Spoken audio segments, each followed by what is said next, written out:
Students, today we are going to start our chapter number 2 and of bipolarity. इसका introduction सबसे पहले हम देते हैं। इसमें बता रखा है कि बाय मीन्स होता है टू एंड पोल मीन्स जैसे north pole and south pole. तो जो वर्ल्ड टू पार्ट्स में डिवाइड हो गया था यूएसए और यूएसएसआर की तरफ, अब उसका एंड कैसे होगा। ओके तो बर्लिन वॉल का सबसे पहले इंट्रोडक्शन देंगे हम कि बर्लिन वॉल जो है वो कोल्ड वॉर के टाइम में सबसे हाईएस्ट या ग्रेटेस्ट सिंबल माना जाता था कि वर्ल्ड को दो हिस्सों में डिवाइड करने का।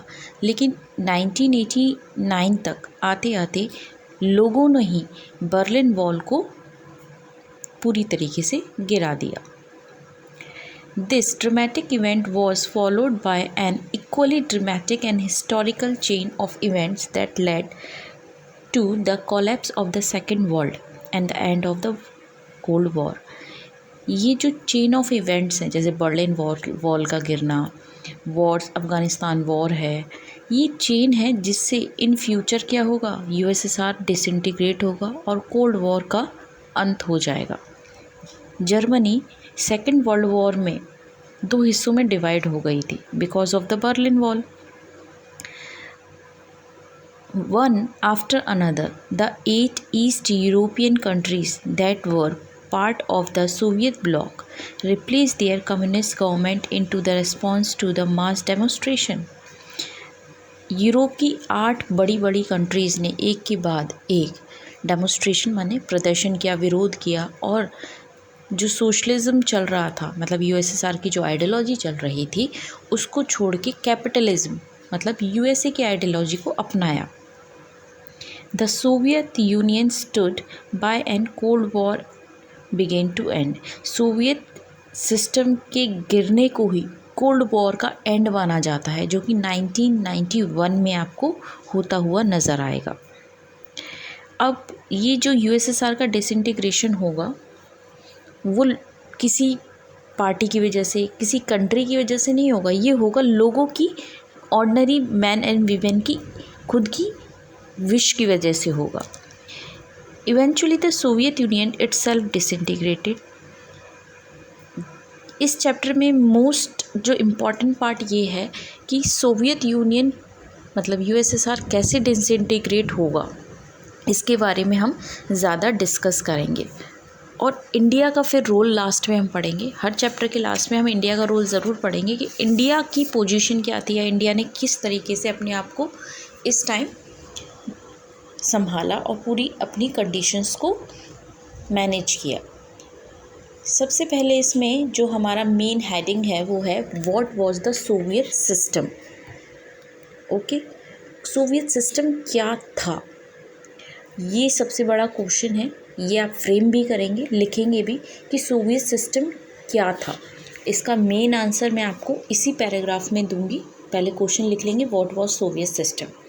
ओके, सोवियत सिस्टम क्या था, इसको हम यूएसएसआर बोलते हैं, the union of the Soviet socialist Republic. ये रशिया में एक रेवोल्यूशन हुआ था 1917 में, उसके बाद यूएसएसआर बना था। ओके, उसमें बता रखा है जो रेवोल्यूशन है वो सोशलिज्म से ज़्यादा इंस्पायर था और कैपिटलिज्म के अपोजिशन में था, अपोज्ड में था। सोशलिज्म माने होता है समाजवाद, मतलब समाज क्या, हम क्या करें, भलाई करें, समाज के लिए कुछ अच्छा करें, सबको इक्वलिटी दें and so on, and the need for the alienation society, और ऐसी इक्वल राइट की सोसाइटी देना जिसमें सबको इक्वल राइट्स प्रोवाइड किए जाएं। This was perhaps the biggest attempt in the human history. ये सबसे बड़ा अटैम्प्ट था हिस्ट्री में। Abolition the institution of private property and the consciously design a society based on the principle of equality. ये सबसे बड़ा मॉडल क्यों था, क्योंकि प्राइवेट प्रॉपर्टी पूरी तरीके से हटा दी जाएगी, सारी चीज़ों पे गवर्नमेंट का अधिकार होगा, सबको इक्वली चीज़ें डिस्ट्रीब्यूट की जाएंगी। In doing so the market of the Soviet system give primacy to the state. सारी पावर स्टेट मतलब गवर्नमेंट के हाथ में जाएगी और the institution of the party, या फिर जो गवर्नमेंट चल रही है उनके इंस्टीट्यूशंस ही वर्क करेंगे। जो सोवियत पॉलिटिकल सिस्टम है वो कम्युनिज़्म के आसपास ही घूमता है। मतलब जिसमें एक ही सिंगल पार्टी होगी, कोई अपोजिशन पार्टी को खड़े होने की परमिशन ही नहीं दी जाएगी, और इकोनॉमी प्लान की जाएगी, कंट्रोल की जाएगी। इकोनॉमी पे मतलब वर्क किया जाएगा। 5 ईयर प्लान्स जो हम आजकल तो नहीं कहेंगे, हाँ 2014 तक जो हमने 5 ईयर प्लान्स को यूज़ किया है वो यूएसएसआर को देख के ही हमने यूज़ करना सीखा है। तो सब कुछ पहले से ही प्लान किया जाएगा, पर सब कुछ करेगा कौन प्लान? गवर्नमेंट करेगी, उनकी एजेंसीज़ करेंगी। ठीक है, ये है सोवियत सिस्टम। अब आप इसका आंसर कहाँ से करेंगे? इसका आंसर आपको मिलेगा एवोल्यूशन से। एवोल्यूशन मानिए यहाँ से लेके और यहाँ तक, पर आप इसे पॉइंट्स में लिखेंगे तो ज़्यादा इजीली आपको लर्न हो जाएगा। ओके, यहाँ से मैंने आपको छोटे छोटे पॉइंट्स में कन्वर्ट करके दे दिया है, इससे आपको इजी हो जाएगा लर्न करने में। ठीक है, आगे दे रखा है बेटा, after the second world war the east European countries means socialist block, जो ईस्ट यूरोपियन कंट्रीज़ थी वो सोवियत आर्मी ने उन लोगों को आज़ादी दिलवाई थी फैसिनेटिंग फोर्सेस से। मतलब किसी डिक्टेटरशिप का, यहाँ डिक्टेटरशिप चल रही थी, यूएसएसआर ने क्या किया, ईस्ट यूरोपियन कंट्रीज़ को उन डिक्टेटर से आज़ादी दिलवाई।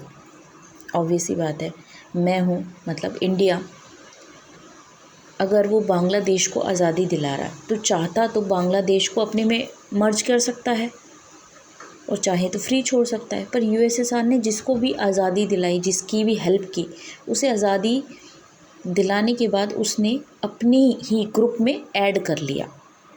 तो यूएसएसआर ने क्या किया, ईस्ट यूरोपियन कंट्रीज़ को डिक्टेटरशिप से आज़ादी दिलाकर अपनी पार्टी में मिला लिया। Political and economic system of all these countries were modelled after USSR.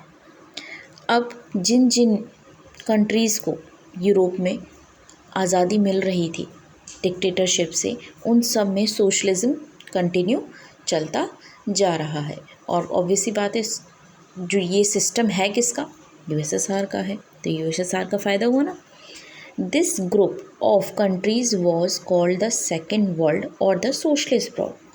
अब ईस्ट यूरोपियन कंट्रीज़ को ही हम सेकेंड वर्ल्ड के नाम से, सोशलिस्ट ब्लॉक के नाम से जानते हैं, और इनके ग्रुप को वार्सा पैक्ट के नाम से जानते हैं।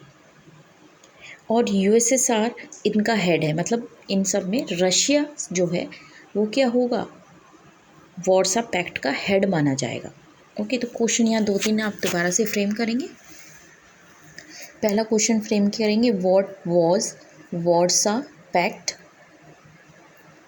और करके एक और क्वेश्चन लिखेंगे, which countries included in the Warsaw Pact. Okay, अब ये दोनों क्वेश्चन आ जाएं, आपका आंसर सिंपली क्या होगा, इसका सिंपली आंसर आपको क्या देना है, east European countries, simple answer है। ओके, आगे है, एक क्वेश्चन और फ्रेम कर सकते हैं, who was the head of the Warsaw pact. You can give answer USSR और रशिया। ठीक है, आगे आपका दे रखा है बेटा, the Soviet Union became a great power after the second world war. Second world war के फिनिश होते ही जो यूएसएसआर था वो बहुत पावरफुल हो गया, काफ़ी पावर आ गई इसके पास। The Soviet economy was then more developed than rest of the world except the US. केवल यूएस ऐसा था जो काफ़ी आगे था यूएसएसआर से, बाकी सारी कंट्रीज़ जो थी वो यूएसएसआर से पीछे थी। ये इसका रीज़न मैं आपको पहले वाले वीडियो में भी बता चुकी हूँ कि यूएसएसआर और यूएस से ज़्यादा पावरफुल क्यों रहे, क्योंकि इन्होंने second world war late join किया था 1939 में, और बाकी कंट्रीज़ ने जब सेकेंड वर्ल्ड वॉर स्टार्ट हुआ था स्टार्टिंग से ही ज्वाइन कर लिया था। ठीक है, 1939 में बाकी कंट्रीज़ ने ज्वाइन कर लिया था, पर यूएसए और यूएसएसआर ने लेट ज्वाइन किया था। इन दोनों ने कब ज्वाइन किया था, डेट याद है, 1939। 42 में ज्वाइन किया था। ओके, आगे दे रखा है कि हमने बताया कि यूएसए से यूएसएसआर का सिस्टम पीछे था, बाकी सबसे आगे था। तो इसमें ये दे रखा है कि अब यूएसएसआर में क्या क्या मेरिट्स थे, क्या अच्छाई थी। तो यहाँ से आप अंडरलाइन करेंगे कि इसका कम्युनिकेशन सिस्टम जो था ना वो काफ़ी कॉम्प्लेक्स था।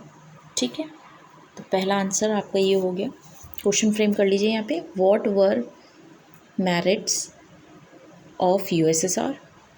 तो आंसर इसका फर्स्ट ये है कि इसका कम्युनिकेशन सिस्टम नेटवर्क जो था काफ़ी कॉम्प्लेक्स था। दूसरा है वास्ट एनर्जी रिसोर्सेज थे, ऑयल था, आयरन था, स्टील था। ये सेकंड पॉइंट हो गया आपका, ये काफ़ी अच्छी मात्रा में यहाँ पे पाया जाता था। उसके बाद है बेटा तीसरा पॉइंट आपका आएगा कि वास्ट मैकेनिकल प्रोडक्ट्स। यहाँ पे वास्ट आपको लिखना पड़ेगा, थर्ड पॉइंट आपका यहाँ से हो जाएगा। And a transport sector that connected it's remote area with efficiency. ये आपका नेक्स्ट पॉइंट है कि इसका जो ट्रांसपोर्ट सेक्टर है वो भी काफ़ी अच्छा है, जो इसके अलग अलग एरियाज़ को बहुत अच्छे से बहुत स्मूथली जोड़ता है। It had a domestic consumer industry that produce everything from pen to car. इसके पास डोमेस्टिक इंडस्ट्री बहुत अच्छी थी, मतलब जो कॉटेज इंडस्ट्री होती है, जो घर में अपने उसके यूएसएसआर कंट्री के अंदर ही बहुत सारी छोटी छोटी उसने कंपनीज़ लगा रखी थी, फैक्ट्रीज़ लगा रखी थी, जिसमें वो पिन से लेके कार तक बना सकता था बिना किसी और कंट्री के हेल्प से। ठीक है, ये इसका नेक्स्ट पॉइंट हो गया। दो there quality did not match that of the western capitalist country. हालांकि अगर यूएसए से कंपैरिजन करो तो ये पीछे था। The Soviet state ensure a minimum standard of living for the citizen. ये आपका नेक्स्ट पॉइंट हो गया कि यहाँ पे लोगों को मिनिमम स्टैंडर्ड ऑफ लिविंग दिया जाता था, मतलब रहने, खाने, सोने की जगह दी जाती है। जैसे हमारे इंडिया में देखो राशन सिस्टम है, ठीक है, बहुत सारी अलग अलग सरकार ने योजना स्टार्ट कर रखी है। इंदिरा गांधी रसोई योजना है, नहीं तो एनजीओज़ होते हैं जो फ्री में या बहुत मिनिमम जो प्राइस होता है उस पर फूड प्रोवाइड कर रहे होते हैं। उसके बाद सैनिटेशन का ध्यान रखा जाता है, बहुत सारी चीज़ें हैं। तो वो यूएसएसआर में भी होता है, इसलिए हम कहते हैं कि हम यूएसएसआर के बहुत ज़्यादा क्लोज थे, क्योंकि हमने बहुत सारी चीज़ें यूएसएसआर की आइडियोलॉजी से मैच करती हुई यूज़ करी हैं।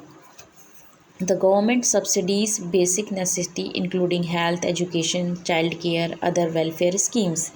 ओके, हमारे यहाँ जैसे गवर्नमेंट होती है ना कि जो बीपीएल वाले जो स्टूडेंट्स होते हैं उनको फ्री में राइट टू एजुकेशन के थ्रू आपको फ्री एजुकेशन या बहुत कम पैसों में एजुकेशन मिल जाती है, और आप सरकारी हॉस्पिटल्स में जाके इलाज करा सकते हैं फ्री में।